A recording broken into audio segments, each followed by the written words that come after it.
I might have just made a $40,000 mistake. Look at this drain out pipe. It's clogged, overflowing, and smells like a nightmare. If I was on a city sewer line, this would be a $200 fix, typically involving snaking the system to remove whatever may be blocking the flow of the sewage. But my plumber just gave me the news every homeowner or investor dreads to hear, that I'm actually on a septic tank that I didn't even know existed. And it's not even working well. If you don't know exactly what's under your land, you could be sitting on a financial time bomb. Here's how I found out the hard way and how you can check your property before it's too late. First, when searching for homes, never trust your real estate listings information when it comes to it being on public or septic tank.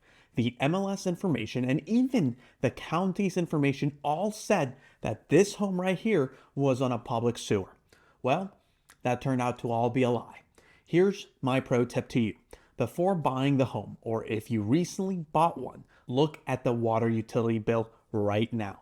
If you don't see a line item for sewage or wastewater, you have a septic tank. The top bill is from one of my properties, and we can clearly see it has a sewage cost. But the bottom one is for this property, and clearly it doesn't have one. If you're house searching, ask the seller for the permit record from the Environment Health Department.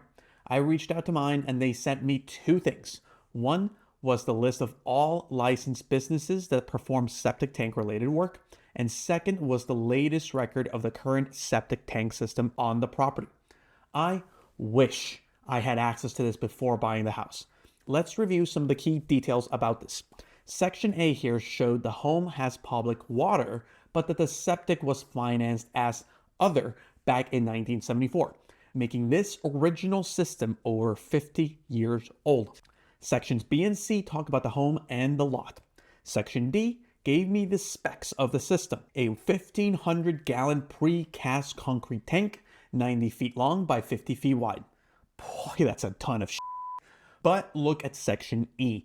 It showed a serial type field layout. Unlike a standard distribution box that splits water evenly, a serial system, as seen in this diagram, forces water through different layers, one after another. If the first layer fails, the whole thing starts to chain react. Let's take a high-level look at a septic tank, its components, and how it works. Inside the tank, you've got three layers. The sludge at the very bottom first layer, where all of the crap ends up settling under. The bacterial scum at the very top layer, and the wastewater in the middle layer. My report showed no recorded repairs in Section 5, which sounds good, but for a 50 to 60-year-old tank, it actually meant it was a ticking time bomb. To find the truth, we had to dig. Or preferably, before buying the home, have the seller provide a seller's disclosure where they inform the buyer of all septic tank maintenance, repairs, or lack of. I used Google Gemini to find businesses that offered 0% financing because a potential $40,000 repair isn't exactly in my budget. I then cross-referenced the results with the list of licensed businesses that the Environment Health Department provided to me. Let me show you what the contractor that I hired did. They showed up with their truck and tank. First thing they did was use a probe to find the tank surrounding. You can see they marked the ends of the tank so that they knew where to dig. Also, notice the ground here? It's muddy, soft, and it smelled horrible. That's a massive red flag. It means the water isn't reaching the drain field anymore. It's pooling all around the tank. As I walk around the home where the drain field is, things look pretty dry there. Also confirming that the issue appears to be right before we reach the drain field, isolated to around the septic tank. The contractor began to dig until they exposed the tank, and then they lifted the massive concrete slab just to see the inside of the tank. Then they began pumping the tank through their suction pipe and into their truck's tank. Immediately, they've identified a problem, which is that the tail-out pipe, also called an outlet pipe, had collapsed, as you see here, which now made sense as to why wastewater was never properly reaching the drain field. But they told me that a soil report would be worthwhile to make sure that the existing drain field was in good condition prior to replacing the outlet pipe from the tank and reconnecting it to the drain field.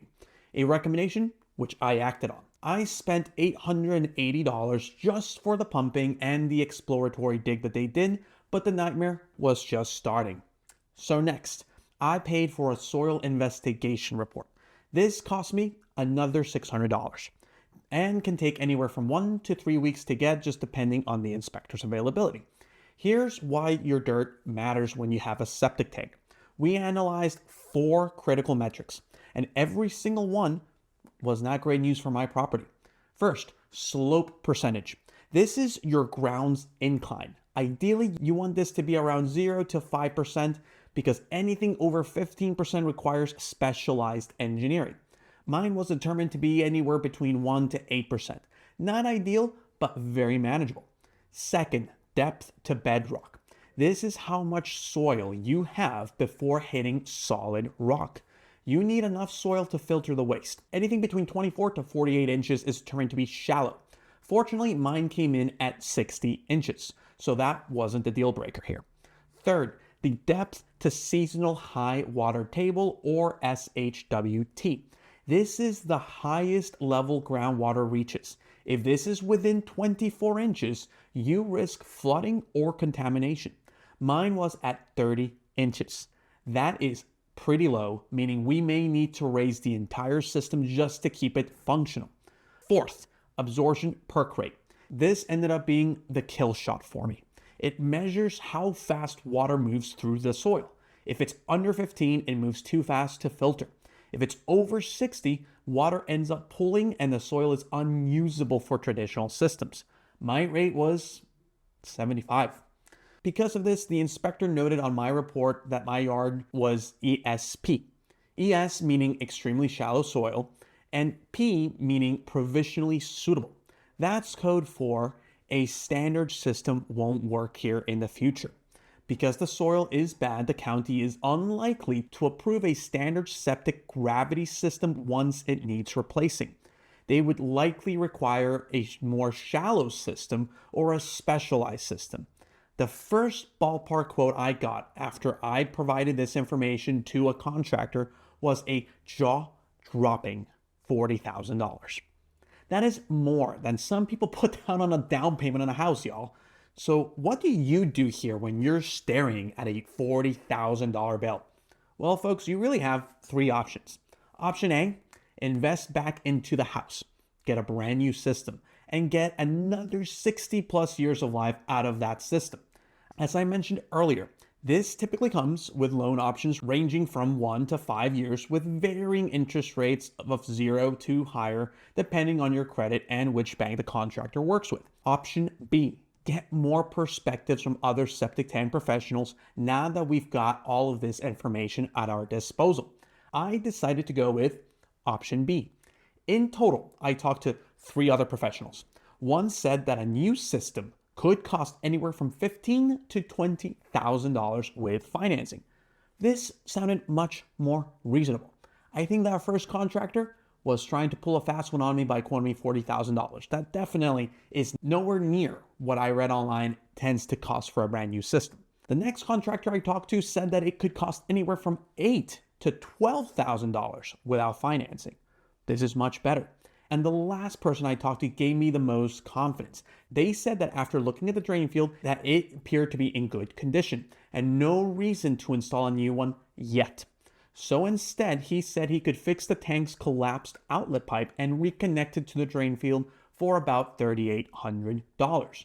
Now, folks, note, as I'm talking to all of these contractors, I am just simply giving them information, the observations that I've made. I never tell them what I've been quoted previously, because that's going to introduce bias into their decisions. I want to hear from their professional opinion, given the information we have available, what would be the recommended fix and how much they would be willing to charge for it.